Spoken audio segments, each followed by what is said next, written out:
Olá, amigos! Estamos felizes em vê-los no nosso canal. Escrevam nos comentários de que cidade ou país vocês são. Vamos adorar saber. Se gostarem do nosso conteúdo, não esqueçam de deixar um like e se inscrever. Isso ajuda muito no nosso crescimento. Acomodem-se e aproveitem o vídeo. Ontem de manhã meu filho André me ligou com a voz tremendo de pânico. Mãe, por que todos os cartões estão bloqueados? Minha sogra e eu não conseguimos pagar o almoço no restaurante. As pessoas estão olhando, é constrangedor. Sua angústia, em vez de me preocupar, trouxe uma satisfação que nunca pensei sentir pelo meu próprio filho. Mas para entender como cheguei a esse ponto, preciso voltar à tarde anterior, quando minha nora Clara me humilhou diante da família. Aos 68 anos, desde que fiquei viúva há 6 meses, tornei-me o caixa eletrônico pessoal de André e Clara. Cada capricho, cada despesa supérflua saía das minhas economias, conquistadas com anos de trabalho como enfermeira em um hospital público de Coimbra. Tudo começou de forma quase imperceptível. Quando André enfrentou dificuldades financeiras após abrir um negócio que faliu, paguei o aluguel do apartamento deles em Lisboa por 7 meses, 850 euros mensais da minha aposentadoria. Clara quis fazer um curso de culinária gourmet porque era essencial para receber amigos com classe. E lá se foram 2.800 euros. Quando decidiram passar férias na Madeira, alegando precisar de um respiro, outros 2.000 euros sumiram da minha conta. Nunca fui convidada para essas viagens. É uma escapada de casal, mãe, dizia André, com um tom que eu confundia com afeto, mas agora vejo como manipulação. Eu sempre cedia, sempre transferia dinheiro pelo MBWay, enquanto vivia frugalmente na minha casa antiga em Bairro Alto, onde o som dos elétricos ecoava pelas ruas estreitas. O golpe final veio há 3 meses, quando Clara insistiu em comprar um carro elétrico. É mais sustentável, Margarida, disse ela com aquele sorriso calculado que usava para pedidos caros. E precisamos de algo confiável para o futuro. Foram 10.000 euros de entrada, quase 2 anos das minhas economias, mas paguei como sempre pelo bem da família. Ontem, porém, enquanto servia bolo caseiro na minha sala, Clara virou-se para suas colegas de yoga que vieram para um chá e soltou. Essa velha é só boa para pagar nossas contas.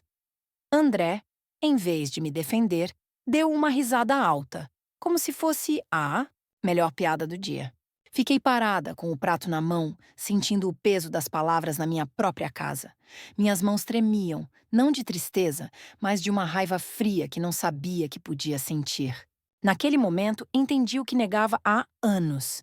Para eles, eu não era mãe, nem sogra, nem pessoa. Era apenas uma fonte de dinheiro.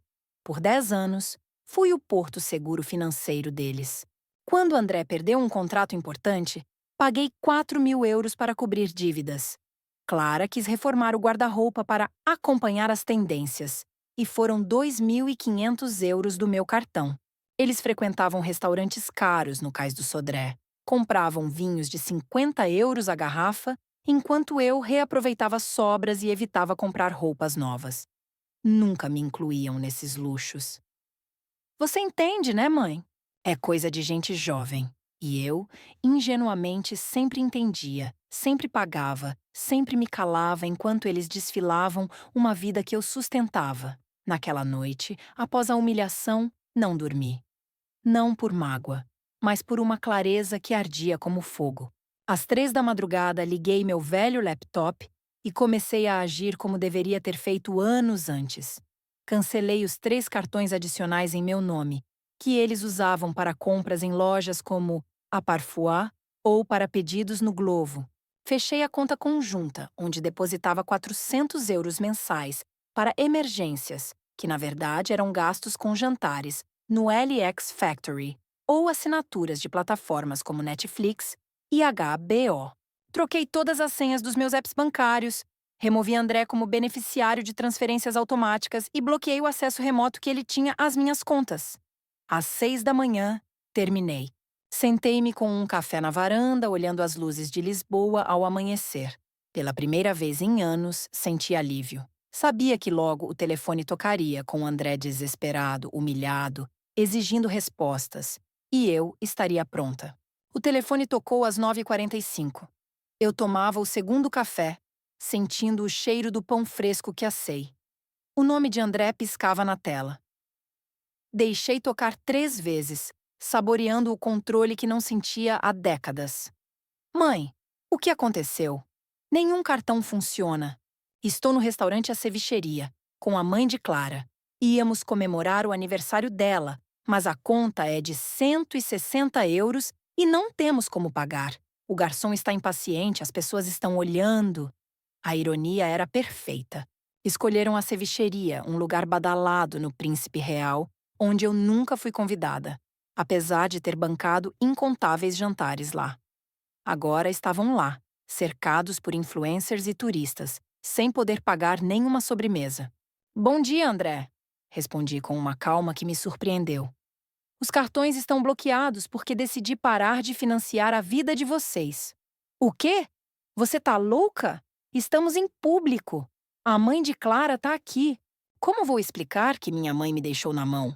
Isso é ridículo.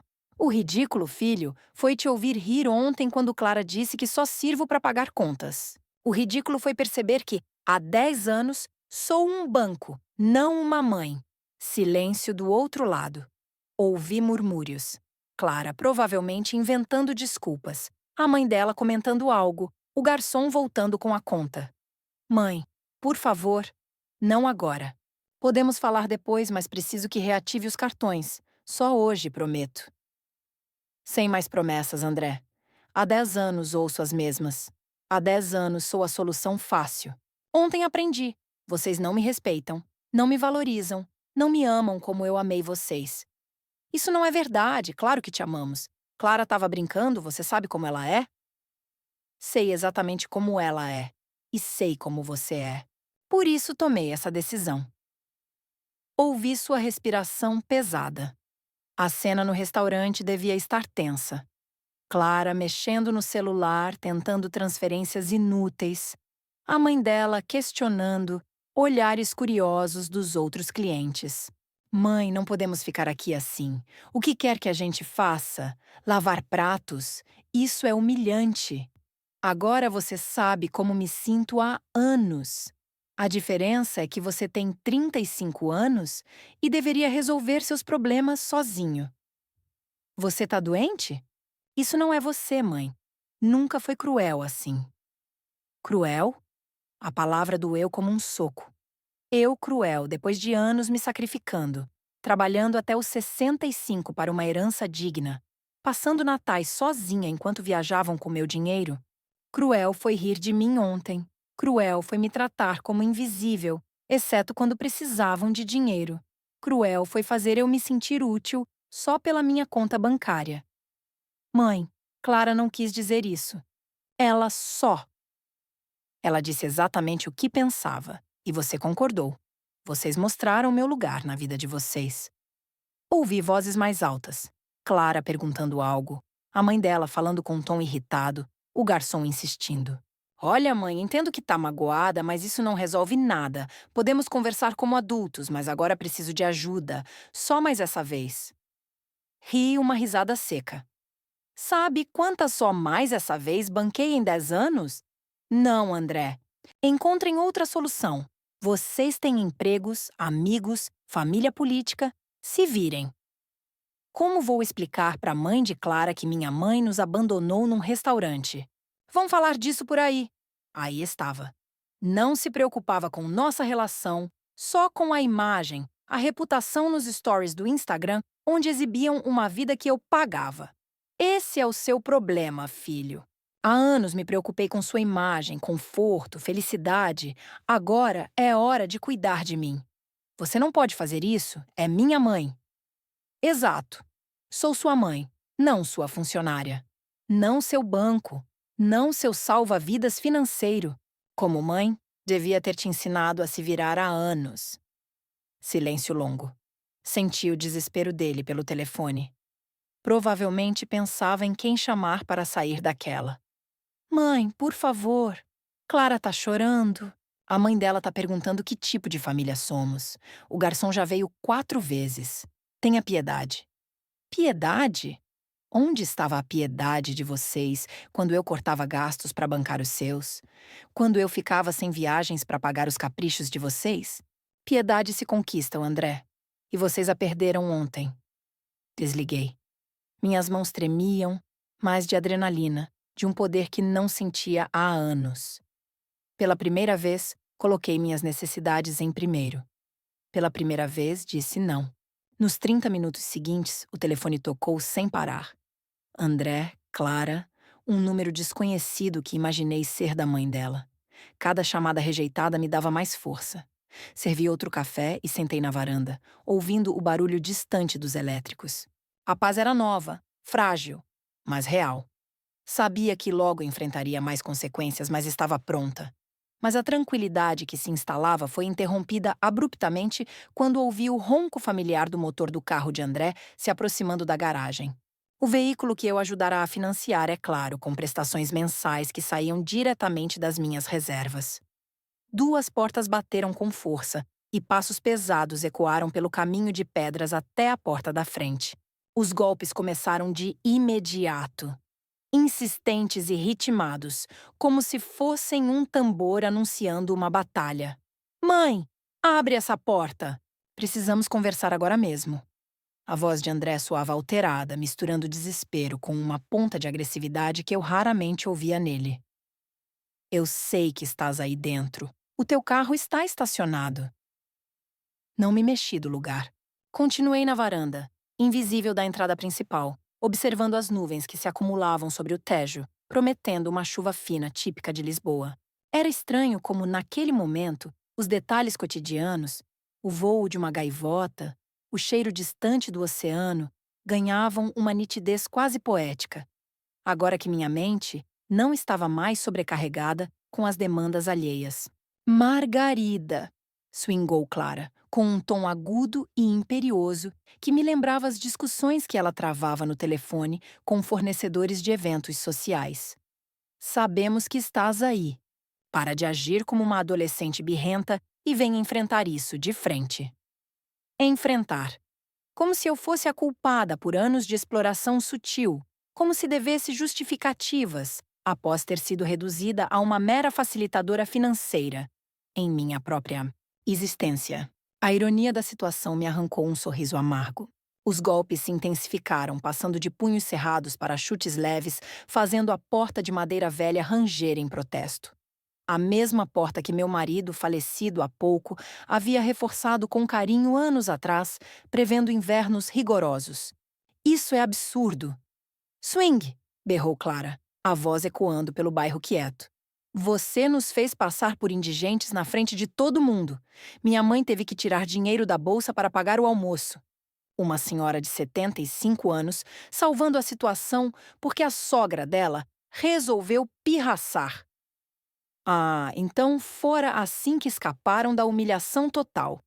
A mãe de Clara, com sua bolsa de couro desgastado, provavelmente cheia de notas antigas, havia intervindo. Imaginei a cena em detalhes vívidos. André corando enquanto explicava problemas técnicos com os cartões, Clara forçando um riso nervoso e a idosa resmungando algo sobre gerações modernas enquanto contava o dinheiro na mesa. Mãe, por favor! Swingou André, agora com um tom que beirava o choro, como quando era criança e perdia um brinquedo. As pessoas no restaurante nos olharam como se fôssemos criminosos. Alguns até pegaram nos telemóveis, provavelmente para gravar ou postar no TikTok. Isso vai viralizar, mãe. Como vou lidar com os comentários no grupo do trabalho? Redes sociais, novamente no centro das preocupações. Não o remorso por terem me ferido profundamente, não uma reflexão sobre os limites cruzados, mas o medo de memes e fofocas digitais nos círculos onde eles posavam de casal bem-sucedido, com fotos editadas de jantares caros e viagens que eu subsidiava. Os golpes diminuíram por um instante e ouvi sussurros acalorados entre eles, provavelmente traçando uma nova tática. Conhecia Clara o suficiente para saber que ela era mestra em alternar entre fúria e doçura. E André havia absorvido essa habilidade ao longo dos anos de casamento. Margarida, escuta, disse Clara, mudando para um tom meloso, quase maternal, como se estivesse acalmando uma criança teimosa. Eu sei que estás ferida e tens todo o direito de estar. O que eu disse ontem foi impensado, uma bobagem entre amigas durante o chá. Você sabe como somos nós mulheres quando nos reunimos. Falamos sem filtro, mas não é por mal. Foi só uma piada infeliz. Nada mais. Era impressionante a velocidade com que ela trocava de máscara. Da mulher irada que chutava portas para a nora arrependida, que minimizava o incidente, como um lapso inocente. Mãe! Interveio André, adotando um tom conciliador que soava ensaiado. Eu entendo que te magoamos. Clara me contou tudo sobre ontem e admito que ri sem pensar nas consequências. Mas bloquear os cartões assim não ajuda ninguém. Só cria mais tensão para todos nós. Para todos nós. Não para mim, evidentemente. Para eles, para a manutenção do conforto que consideravam direito adquirido. Meu equilíbrio emocional continuava sendo uma variável secundária na equação. Por favor, mãe, vamos resolver isso. Podemos mudar as coisas a partir de agora, continuou ele, a voz tremendo ligeiramente. Mas preciso que reatives os cartões hoje. O pagamento do seguro do carro vence amanhã e Clara tem uma consulta com o dermatologista essa semana. Não podemos ficar sem fundos de repente. Sem fundos, como se o dinheiro fosse deles por herança natural. Como se eu fosse obrigada a custear seguros veiculares, tratamentos estéticos e rotinas de adultos autônomos. Naquele instante, percebi com uma lucidez cortante que, na visão deles, minhas economias não eram o fruto de noites em claro no hospital, atendendo emergências, mas sim um bem coletivo, pronto para ser acessado a qualquer capricho. Margarida, pensa bem no que estás a fazer, insistiu Clara, agora com um tom de preocupação fingida que me irritava mais do que os gritos. O que vão dizer os vizinhos se souberem que cortaste o apoio ao teu próprio filho? E na paróquia? A tia Rosa já anda comentando sobre como as famílias modernas estão se desfazendo. A paróquia, os vizinhos, a tia Rosa, sempre recorrendo à rede social tradicional de Lisboa para me pressionar, usando minha imagem como moeda de troca. Como se minha autoestima dependesse das opiniões de quem mal conhecia os bastidores da minha generosidade explorada. Olha, mãe, disse André, tentando soar mais racional, como um executivo em reunião. Eu percebo que queres estabelecer limites.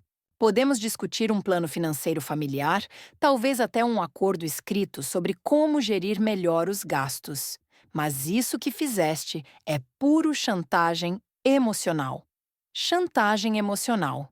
As palavras ecoaram na minha mente como um eco distorcido.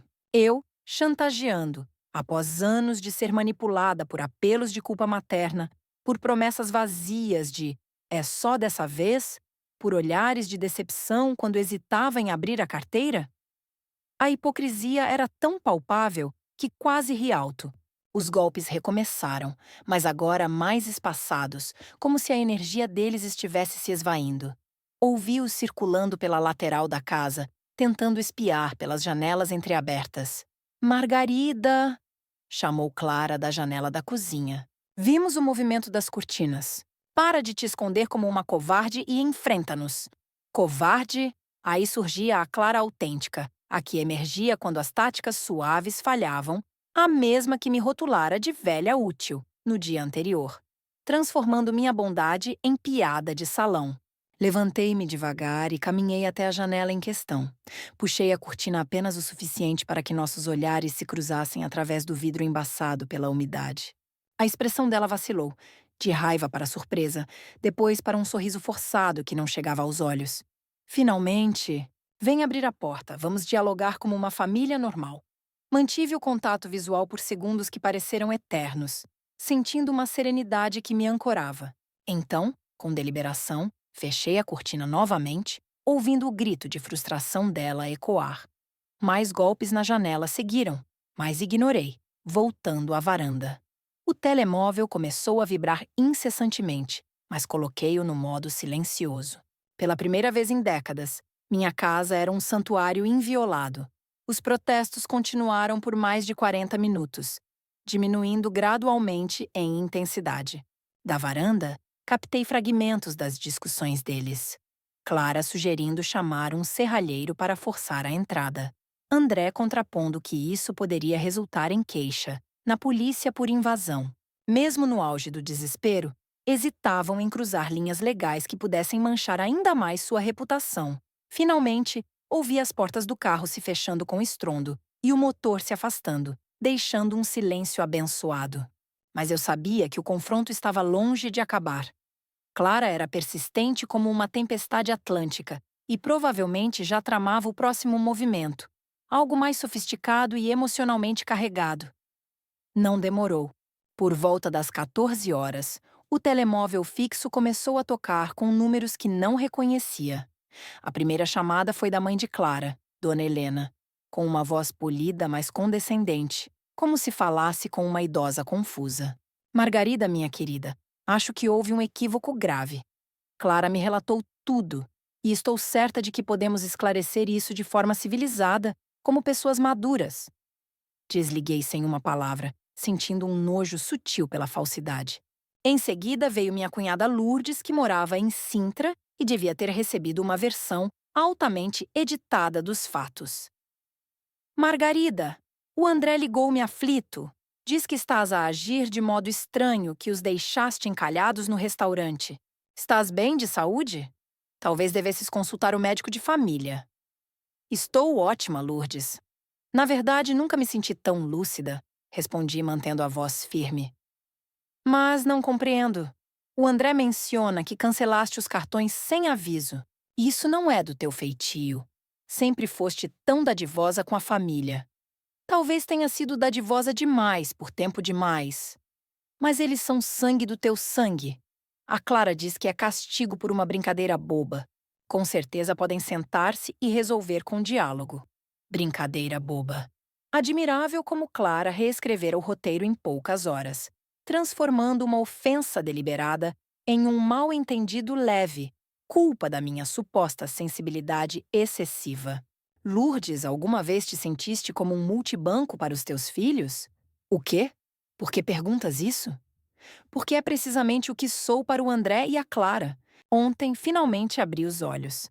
A conversa prolongou-se por minutos incômodos, com Lourdes defendendo a ajuda familiar natural, e eu contrapondo com exemplos concretos de abusos acumulados. No fim, desliguei o fixo e pus o telemóvel em modo avião, precisando de espaço para processar o turbilhão interior. Naquela noite, enquanto preparava uma salada simples com tomates do mercado da Ribeira, refleti sobre a ausência de culpa que me invadia. Toda a minha vida fora condicionada a sentir remorso por não atender expectativas alheias, especialmente as familiares. Mas ali, sozinha à mesa, com o som distante de fado vindo de uma janela vizinha, sentia apenas uma liberdade incipiente, como se estivesse emergindo de um casulo sufocante. Revisei mentalmente as decisões dos últimos anos, vendo padrões que antes ignorava deliberadamente. O ciclo era vicioso. Um problema temporário surgia. Uma fatura alta, um desejo impulsivo. Eu hesitava. Eles apelavam ao emocional. Mãe, é só agora. Estamos no limite. Imagina o constrangimento? Eu capitulava. O alívio imediato durava pouco. E logo vinha outro temporário. Nunca houve reembolso real, gratidão profunda ou inclusão nos frutos da minha generosidade. Bancava escapadas românticas, mas ficava excluída. Financiava noites no Time Out Market, mas jantava sozinha. Cobria consultas privadas, mas ninguém se preocupava com meus check-ups anuais. Caminhei até o quarto de hóspedes, onde guardava pastas antigas de documentos. Era hora de quantificar o estrago. Peguei extratos bancários dos últimos 7 anos e calculei meticulosamente. O total me deixou atordoada: 78 mil euros.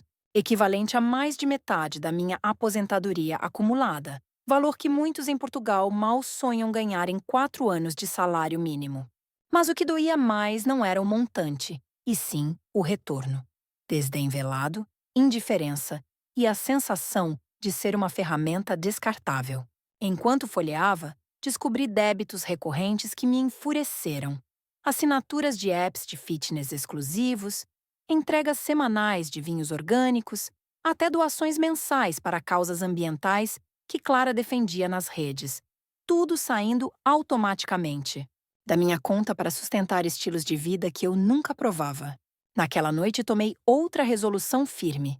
Peguei o testamento redigido há 3 anos em um cartório de Alfama, quando ainda via André como herdeiro merecedor. Ele era o beneficiário único, a casa, as poupanças, um pequeno investimento em fundos. Mas agora, relendo sob a luz fraca do abajur, questionava: por que legar tudo a quem já dissipara tanto em vida? Por que recompensar quem me via como provedora eterna? Decidi que no dia seguinte contactaria o notário para agendar alterações. Se André me tratava como instituição financeira que se contentasse com dividendos simbólicos, não o principal. Deitei-me com uma sensação de empoderamento que contrastava com a fadiga do dia. Pela primeira vez, minhas escolhas priorizavam o autocuidado, não a salvação alheia. Dormi um sono profundo, sem sonhos ansiosos. Acordei com o sol filtrando pelas persianas, sentindo uma vitalidade renovada. Era terça-feira, e pela primeira vez em meses, meu dia incluía planos pessoais. Ligar ao notário, passar no banco para reforçar seguranças e, quem sabe, mimar-me com um passeio pelo Jardim Botânico. Algo que adiava há anos por falta de tempo. Leia-se, por priorizar emergências dos outros. Reconectei o fixo enquanto preparava o pequeno almoço e, como previsto, havia 12 mensagens acumuladas. Ouvi-as com um chá de camomila na mão, cada uma reforçando minha determinação. A primeira era de Clara, voz entrecortada como se chorasse. Margarida, é a Clara. Sei que estás zangada, mas reflete no que estás a causar. O André mal pregou o olho esta noite, preocupado contigo. Liga-nos, por favor. A segunda, André desesperado. Mãe, temos de falar urgente. Fui ao banco e confirmaram que fechaste a conta das emergências. Por quê? Aquela conta era para nós todos. Intrigante como persistia em chamar meu dinheiro de nosso. Nunca fora compartilhada de fato. Era eu depositando para supostas crises que se revelavam luxos disfarçados. A terceira, Lourdes novamente. Margarida, o André contactou-me outra vez. Diz que também trancaste a poupança. Estás certa disso? Parece uma reação extrema. As restantes seguiam o padrão. Afeto simulado, dúvidas sobre minha sanidade, apelos camuflados de conselhos. Mas a oitava mensagem destacou-se de um número estranho, voz masculina conhecida vagamente. Dona Margarida, fala o Tiago, cunhado da Clara. Não nos conhecemos bem, mas ela pediu que ligasse. Está preocupada com o teu comportamento atípico. Como homem prático, acho que às vezes as mulheres dramatizam demais. Por que não perdoas e segues em frente? A família é sagrada. Família sagrada, conveniente mantra para preservar o equilíbrio que os favorecia. Perguntei-me se Tiago seria tão magnânimo se alguém o desrespeitasse enquanto drenava suas finanças. Às 10 horas, liguei ao cartório onde fizera o testamento. A assistente informou que o notário Paulo tinha uma vaga à tarde, às 16 horas. Ótimo. Em seguida, marquei no banco para revisar protocolos de segurança, garantindo que André não acessasse mais nada. Enquanto me arrumava para sair, a campainha tocou. Espiei pela janela. Era a vizinha Beatriz, de 60 anos, viúva recente, com quem trocava receitas de bacalhau ocasionalmente pela cerca do jardim. Abri, curiosa. Beatriz raramente visitava sem motivo. Bom dia, Margarida, cumprimentou com um abraço leve. Não quero importunar, mas ontem ouvi o rebuliço todo, gritos e batidas. Queria verificar se estás bem, se precisas de algo. Convidei-a para entrar e servi café com bolinhos de arroz que sobraram. Era reconfortante ter companhia sem segundas intenções financeiras. Tudo em ordem? Logou perguntou com preocupação genuína. Vi o teu filho e a nora aqui horas a fio, aos berros na porta. Estive a ponto de chamar a GNR. Contei o essencial, sem entrar em intimidades dolorosas. Beatriz escutou atenta, assentindo com empatia. Margarida, vou confessar, há tempos noto como eles te tratam nas visitas. Chegam em carros reluzentes, com roupas de marca, telemóveis topo de gama, enquanto tu mantens o mesmo Fiat de 15 anos e compras no Pingo Doce das promoções. Suas palavras foram um soco na realidade negada. Outros percebiam o desequilíbrio que eu teimava em ignorar. O que mais me intriga, prosseguiu, é nunca os ver ajudando-te. Nem com as compras pesadas, nem consertando uma torneira, nem uma visita casual sem pedido implícito. É assim tão evidente? Component placement, indaguei, sentindo alívio misturado a constrangimento. Para quem observa de fora, sim. Mas compreendo. Como mães, idealizamos os filhos, custe o que custar. Beatriz ficou mais uma hora e nossa charla fluiu como um rio calmo, a mais sincera em meses. Ela partilhou histórias semelhantes com os próprios filhos, que esperavam dela soluções mágicas pós-viúves, e como aprendera a impor fronteiras. O que mais me transformou, confidenciou, foi perceber que ser mãe amorosa não implica ser vítima eterna. Podes nutrir afeto sem abdicar da tua essência. Suas reflexões ecoaram durante o trajeto ao banco. Lá, com o gerente, atualizamos tudo. Novas senhas, autenticação biométrica, alertas para acessos suspeitos. Dona Margarida, por que essas mudanças radicais? Zrenia perguntou ele, curioso. Digamos que identifiquei o maior risco às minhas finanças. Laços familiares mal geridos. Ele sorriu compreensivo. Acontece mais do que imagina. Proteja-se bem. Depois, almocei num tasco simples no Chiado, pedindo um prato do dia com o vinho da casa. 25 euros, fração do que André e Clara dissipavam em brunches instagramáveis. Pela primeira vez, saboreei sem culpas ou cálculos mentais. A consulta com o notário Paulo foi esclarecedora, além do esperado. Expliquei o contexto, e ele não demonstrou espanto. Situações assim são corriqueiras, infelizmente. Revisando o testamento antigo, comentou: aqui destina tudo ao André. Quer alterações profundas? Sim, dividir. 40% para associações de apoio a idosos solitários, como a Santa Casa, 30% para a Beatriz, minha vizinha leal, 30% ao André, mas condicionado à prova de autonomia financeira por pelo menos 18 meses. Paulo assentiu. Cláusula viável. Promove. Responsabilidade. Saí do cartório com uma sensação de justiça restaurada. Ao chegar em casa, um carro desconhecido esperava. Dona Helena, mãe de Clara, postada no alpendre com ar de superioridade. Margarida, ainda bem que chegas. Precisamos de uma conversa franca, de mulher para mulher.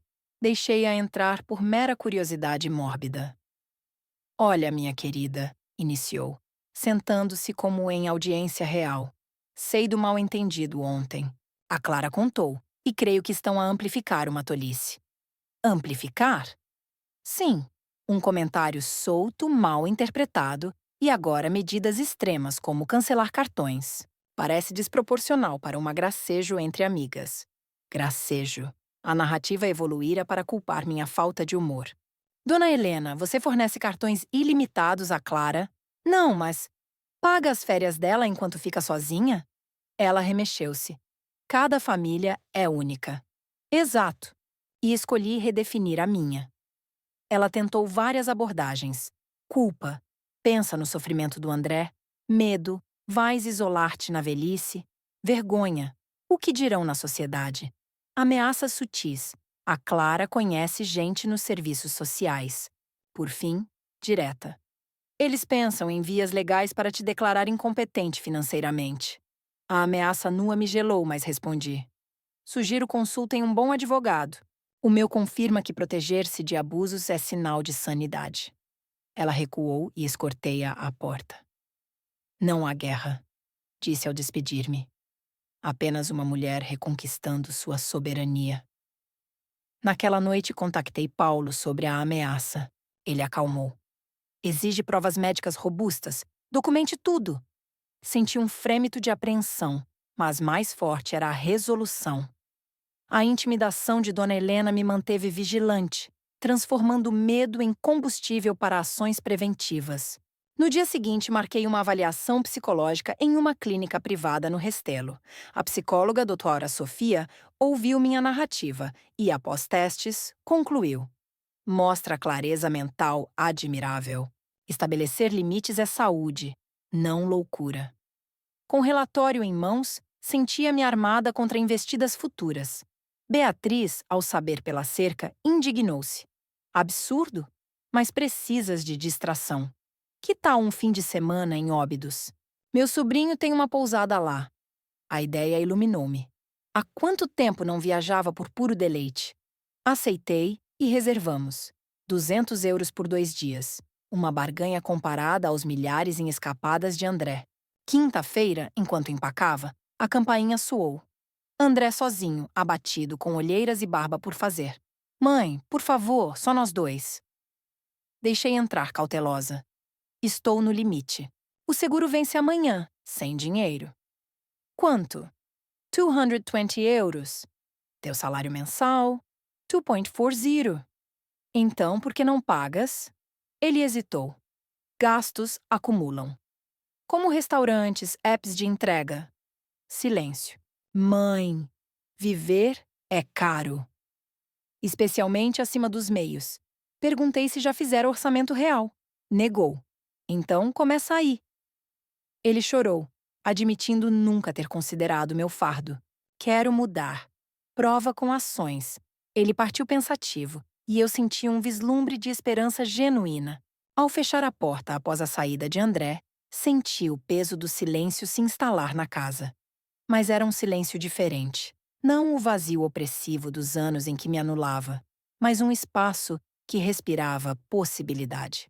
Peguei a mala que estava preparando para o fim de semana em Óbidos com Beatriz e continuei a dobrar cuidadosamente uma blusa de linho que não usava há anos, resgatada do fundo do armário. Cada peça parecia um pequeno ato de redescoberta, como se eu estivesse desenterrando partes de mim mesma que haviam sido soterradas sob as demandas incessantes da família. O telemóvel vibrou no balcão da cozinha, mas, ao ver o nome de Clara na tela, ignorei. Não estava pronta para outra rodada de súplicas ou manipulações. Em vez disso, abri uma garrafa de vinho verde que guardava para ocasiões especiais e decidi que aquele momento, de reconquista da minha própria história, era especial o suficiente.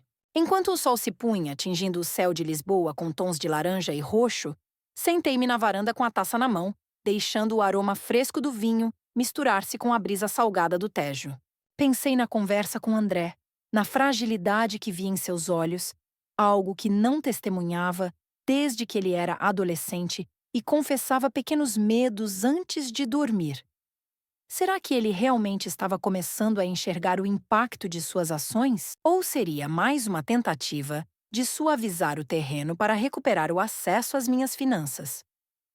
A dúvida me incomodava, mas não tanto quanto a certeza crescente de que, independentemente das intenções dele, eu não voltaria ao papel de provedora eterna. O telefone fixo tocou, arrancando-me dos pensamentos. Era Beatriz com sua voz calorosa. Margarida, já arrumaste tudo? Passo aí amanhã às 8 horas para irmos juntas a Óbidos. Vai ser uma delícia, prometo. A perspectiva do fim de semana me encheu de uma leveza quase infantil. Óbidos, com suas muralhas medievais e ruelas de pedra, parecia o refúgio perfeito para me reconectar com prazeres simples que eu havia negligenciado por tanto tempo. Respondi com entusiasmo. Mal posso esperar, Beatriz. E levo um licor de ginja para brindarmos. Desliguei com um sorriso, mas ele logo se dissipou quando vi uma notificação no telemóvel. Uma mensagem de texto de Dona Helena, a mãe de Clara. Margarida, precisamos conversar com urgência. O André está muito abalado e a Clara sente-se culpada. Não podemos deixar a família desmoronar assim. A palavra família soava como uma armadilha. Um apelo emocional cuidadosamente calculado para me fazer ceder. Deletei a mensagem sem responder e bloqueei o número. Já tinha ouvido o suficiente de Dona Helena e suas táticas veladas. Na manhã seguinte, Beatriz chegou pontualmente, dirigindo um Fiat Panda azul que parecia tão resistente quanto ela. Jogamos as malas no porta-bagagens e partimos, com o rádio tocando Fado Suave de Amália Rodrigues, uma escolha que Beatriz justificou com um riso. Nada mais português para uma escapada. A viagem foi leve, pontuada por conversas, sobre memórias de juventude, receitas de família e os pequenos prazeres que descobrimos ao envelhecer, como o de dizer não, sem culpa. Chegamos a Óbidos por volta das 10 horas e o cheiro de pão fresco e flores silvestres nos recebeu ao descer do carro. A pousada do sobrinho de Beatriz era uma casa de pedra charmosa, com janelas coloridas e um pátio onde um gato malhado dormia ao sol. O sobrinho Tomás, um rapaz de 30 anos com um sorriso fácil, nos levou aos quartos e insistiu em oferecer um copo de ginginha caseira como boas-vindas. Enquanto explorávamos as ruelas de Óbidos, com suas livrarias pitorescas e barraquinhas de artesanato, senti uma liberdade que não experimentava desde os tempos em que eu e meu marido, Antônio, passeávamos pelo Alentejo nos primeiros anos de casamento. Beatriz, com seu jeito prático, apontava para uma loja de cerâmicas e dizia: Margarida, compra algo para ti. Não para oferecer, não para a casa, para ti.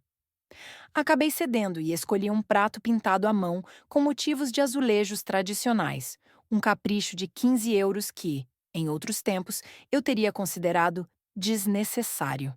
Ao segurar o prato embrulhado, percebi que estava começando a redefinir o que merecia. E eu merecia isso. Naquela noite, jantamos no pátio da pousada, sob um céu estrelado que parecia infinito. Tomás preparou um ensopado de borrego que derretia na boca.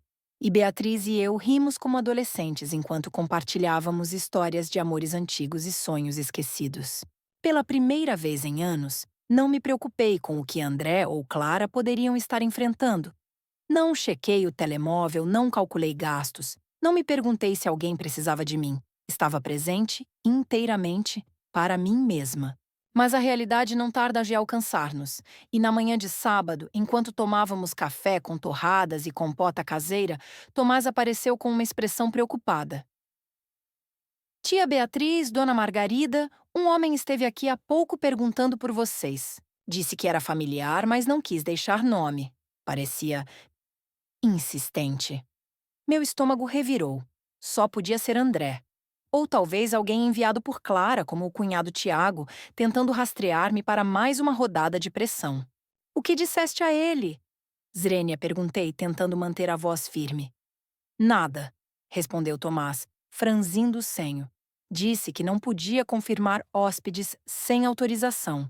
Ele foi embora, mas parecia frustrado. Deixou um bilhete.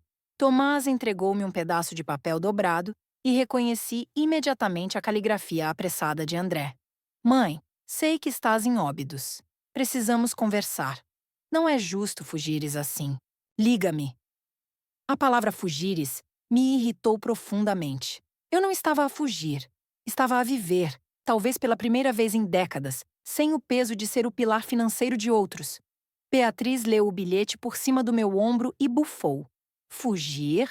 Que descaramento! Margarida, estás a aproveitar a vida, não a fugir dela. Não lhe des atenção agora. Vamos à feira medieval hoje à tarde, combinado? Concordei, mas a mensagem plantou uma semente de inquietação. Sabia que André não desistiria facilmente. Ele e Clara haviam construído um estilo de vida dependente da minha generosidade. E cortar esse cordão era como tirar-lhes o chão. Ainda assim, decidi que aquele fim de semana era meu, e não deles. Guardei o bilhete na bolsa e fui com Beatriz à feira, onde dançarinos com trajes medievais giravam ao som de gaitas de foles, e o cheiro de castanhas assadas enchia o ar. Comprei um colar de pedra simples por 10 euros, outro pequeno gesto de autoindulgência que me fez sorrir. No domingo, enquanto voltávamos para Lisboa, senti-me renovada, mas também alerta. Sabia que, ao chegar em casa, enfrentaria uma nova onda de confrontos. E não me enganei. Mal estacionei o carro na garagem, vi o de André estacionado na rua, com ele e Clara esperando no alpendre. Não havia raiva nos rostos deles dessa vez, apenas cansaço e uma tensão que sugeria uma estratégia diferente. Mãe, disse André ao me ver, levantando-se com as mãos nos bolsos. Não viemos brigar. Só queremos conversar de verdade. Clara, ao lado, mantinha os olhos baixos, o que era incomum para alguém tão assertiva. Margarida, sei que te magoei. e lamento profundamente. Podemos entrar e falar com calma? Hesitei. Parte de mim queria mandá-los embora, manter a fortaleza que construíra nos últimos dias. Mas outra parte, a mãe que ainda via André como um menino que corria para mim com arranhões nos joelhos, decidiu dar uma chance. Não a eles, mas a possibilidade de algo novo. Abri a porta e eles entraram em silêncio. Servi água, nada de café ou bolos. Não era uma visita de cortesia. Diz o que tens a dizer, André. Comecei, sentando-me na poltrona que Antônio sempre chamava de o trono da rainha. Ele respirou fundo, como se ensaiasse as palavras. Mãe, estes últimos dias foram um choque. Quando os cartões pararam, quando a conta conjunta sumiu, percebi o quanto dependíamos de ti. Não só financeiramente, mas emocionalmente. Sempre achei que estavas bem com isso, que gostavas de ajudar. Clara interveio, a voz mais suave do que o habitual. Eu sei que o que disse no chá foi horrível. Não tenho desculpa. Estava tentando impressionar as minhas amigas, mostrar que temos tudo sob controle, mas foi cruel e errado. Não te vejo como só uma carteira. Mas percebo agora como te fiz sentir assim.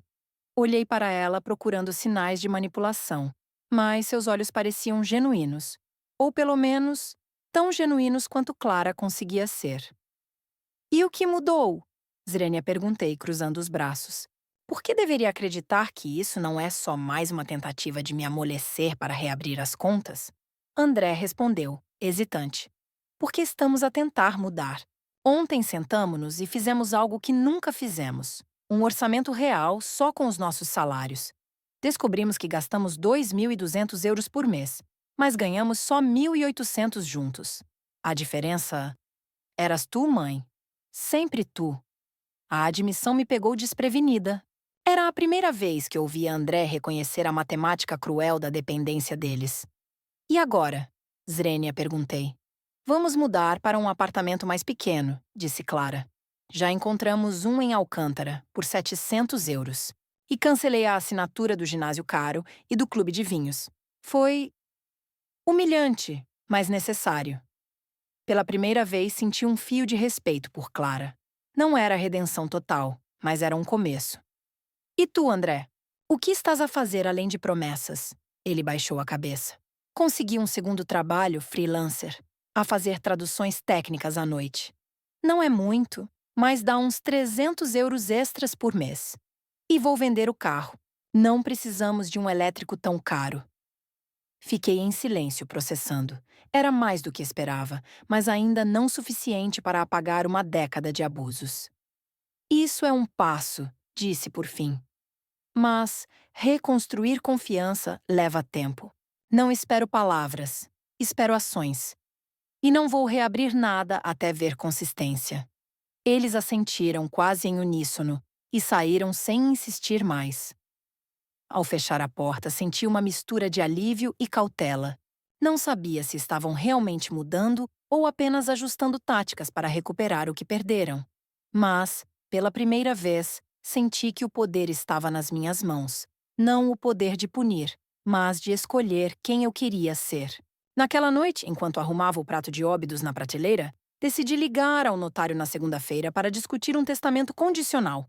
Algo que recompensasse responsabilidade, não dependência. E, pela primeira vez em anos, adormeci com a certeza de que estava escrevendo minha própria história, não a dos outros. A segunda-feira amanheceu com um céu cinzento sobre Lisboa, mas dentro de mim havia uma claridade que não sentia há anos. Enquanto tomava o café da manhã, com o aroma de torradas frescas misturado ao cheiro úmido da chuva que começava a cair, organizei mentalmente o dia. Primeiro, ligaria ao notário Paulo para discutir o testamento condicional, uma ideia que cristalizara após a conversa com André e Clara. Queria um documento que não apenas protegesse meu patrimônio, mas também incentivasse uma mudança genuína neles. Não por punição, mas por princípio. Depois planejava uma visita à livraria Bertrand, no Chiado, para comprar um romance qualquer, algo leve que me fizesse viajar sem sair da poltrona. Era um pequeno luxo, mas, Após décadas priorizando os outros, cada gesto para mim mesma parecia uma revolução silenciosa. Antes de sair, chequei o telemóvel, que permanecera em modo avião desde o fim de semana. Havia 7 mensagens novas, mas, para minha surpresa, nenhuma era de André ou Clara. 2 eram de Beatriz, perguntando como eu estava após o regresso de Óbidos e sugerindo um jantar na próxima semana. Outra era da minha prima Inês, de Aveiro, que ouvira rumores através de Lourdes e queria saber a verdade. As restantes eram notificações bancárias confirmando as alterações de segurança feitas na sexta-feira. Ignorei a mensagem de Inês. Não estava pronta para outra sessão de justificativas familiares. E respondi a Beatriz com um entusiasmo genuíno. Adorei Óbidos, amiga. Jantar na quinta. Que tal? Leva o vinho. No cartório, Paulo recebeu-me com um sorriso profissional, mas acolhedor, ajustando os óculos enquanto abria o arquivo do meu testamento. Então, dona Margarida, disse que quer explorar uma estrutura condicional. Pode explicar melhor o que tem em mente? Sentei-me sentindo o couro da cadeira sob as mãos e respirei fundo. Quero um testamento que reflita justiça, não vingança. Dividir o patrimônio em 40% para a Santa Casa da Misericórdia, 30% para a Beatriz, que tem sido mais família do que muitos parentes, e 30% para o André. Mas a parte dele só será liberada se ele provar, por 2 anos consecutivos, que vive dentro dos meios próprios, sem depender de mim ou de outros. Se falhar, a parte dele reverte para a caridade. Paulo tomou notas. O som da caneta riscando o papel ecoando na sala silenciosa. É uma abordagem inteligente, disse olhando por cima dos óculos. Incentiva a responsabilidade, sem cortar laços completamente. Podemos incluir cláusulas específicas, como relatórios financeiros anuais ou comprovativos de rendimentos, para validar a condição. Já pensou em quem supervisionaria isso? Sugeri Beatriz por sua imparcialidade e bom senso. Ele assentiu. Perfeito. Vou redigir um rascunho e envio até quarta-feira. Mais alguma coisa? Hesitei, mas mencionei a ameaça de Dona Helena sobre questionar minha capacidade mental. Paulo franziu o senho. Isso é sério, mas difícil de concretizar sem provas médicas sólidas. O relatório psicológico que me mostrou é uma defesa robusta. Ainda assim, sugiro gravar quaisquer interações futuras com eles, especialmente se houver ameaças. Saí do cartório com uma sensação de alívio mesclada de vigilância. A ideia de gravar conversas me parecia estranha, quase traiçoeira, mas entendi a necessidade de proteção. No chiado, entrei na Bertrand e passei quase 1 hora folheando livros, algo que não fazia desde os tempos de estudante de enfermagem. Escolhi O Ano da Morte de Ricardo Reis, de Saramago, atraída pela promessa de uma Lisboa introspectiva e poética. Na caixa, a funcionária, uma jovem de cabelo colorido, sorriu. Boa escolha, dona Margarida. É dos meus favoritos. O comentário tão simples aqueceu-me. Era como se o mundo começasse a me enxergar novamente como pessoa, não como recurso. De volta à casa, a chuva intensificara-se, tamborilando nas janelas antigas. Enquanto preparava um chá, a campainha tocou. Espiei pela cortina. Era Dona Helena, sozinha, com um guarda-chuva preto e uma expressão que misturava determinação e desconforto. Considerei ignorá-la, mas a curiosidade venceu. Abri a porta, mantendo o tom neutro. Boa tarde, Dona Helena. O que a traz aqui com este tempo? Ela entrou, sacudindo o guarda-chuva e sentou-se sem convite, como se fosse dona do espaço. Margarida, vim porque estou preocupada. A Clara está devastada e o André parece perdido. Não sei exatamente o que aconteceu entre vocês, mas cortar o apoio assim de repente é cruel. Eles são tua família, afinal. Sentei-me em frente a ela, segurando o chá quente entre as mãos. Cruel, dona Helena? E como chama humilhar uma mãe na frente de estranhos? Rir enquanto ela é reduzida numa carteira ambulante?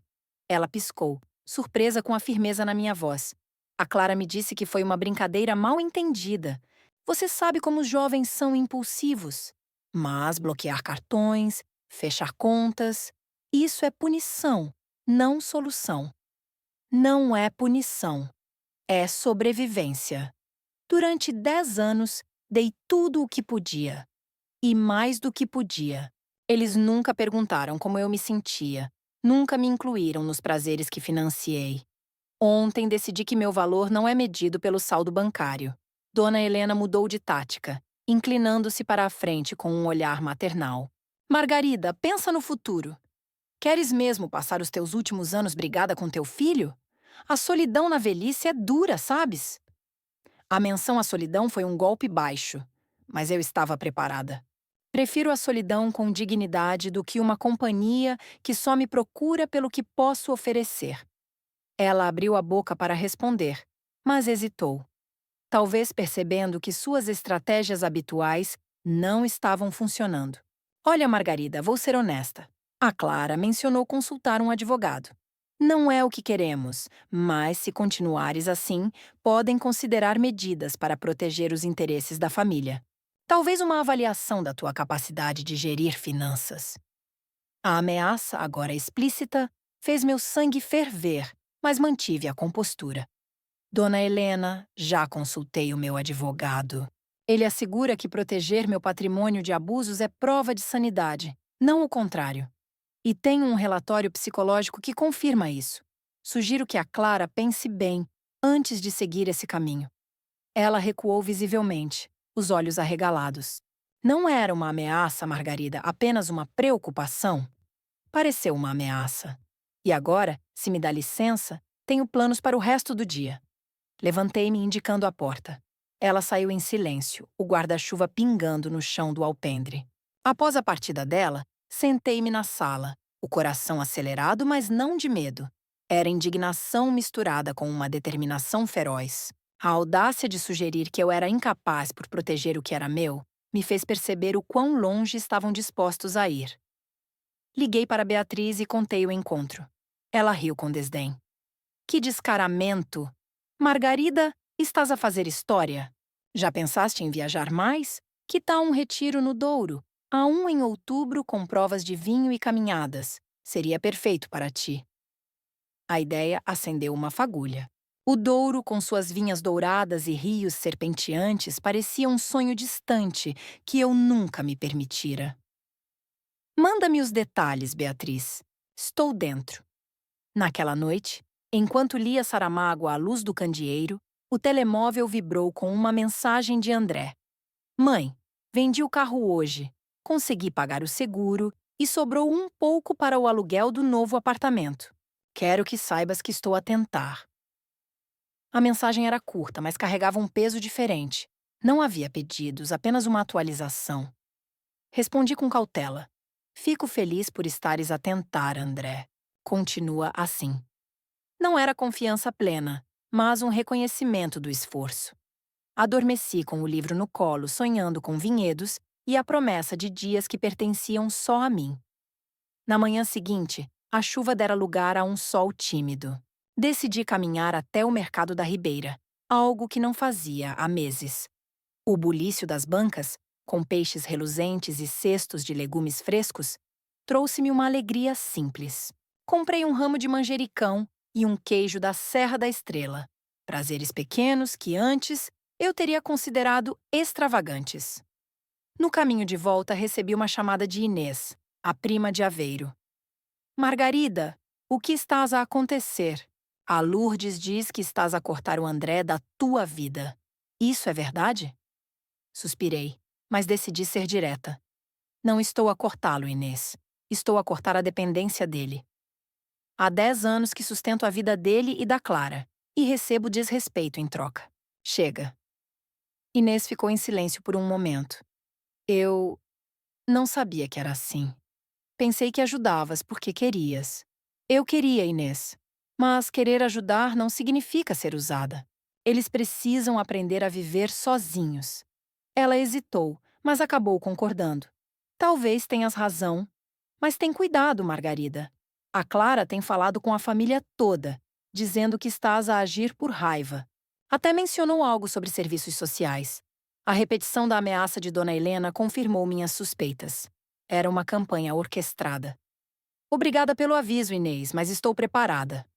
Desliguei, sentindo uma mistura de irritação e força. Eles podiam espalhar rumores, mas eu tinha a verdade. e a documentação do meu lado. Naquela tarde, recebi o rascunho do testamento por e-mail. Paulo detalhara as condições exatamente como pedi, com uma clareza que me deu segurança. Respondi com algumas sugestões menores e marquei uma revisão final para sexta-feira. Enquanto isso, Beatriz enviou-me o folheto do retiro no Douro. 5 dias, 400 euros, com hospedagem em uma quinta e passeios pelos vinhedos.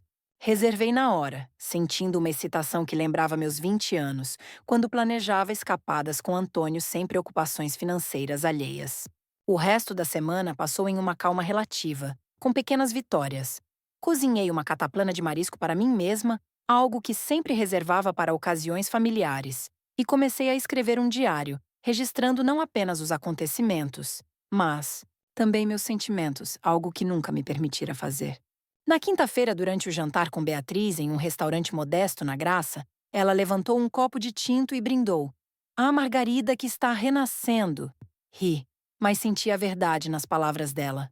Estava renascendo, não como uma nova pessoa, mas como a mulher que sempre fui, escondida sob camadas de dever e culpa. No entanto, ao voltar para casa, encontrei um envelope deslizado por baixo da porta. A letra era de Clara. Margarida, precisamos de falar. O André está a mudar, mas precisa do teu apoio moral, não financeiro. Podemos almoçar amanhã? Só nós duas. A proposta era inesperada e hesitei. Seria genuína ou mais uma armadilha? Decidi aceitar, mas com cautela, escolhendo um café neutro no campo pequeno. Respondi por mensagem. Amanhã, 13 horas, no Café Lisboa. Sem dramas. Enquanto me preparava para dormir, senti uma mistura de curiosidade e desconfiança. Clara nunca fora de confrontos diretos e honestos. O que viria a seguir?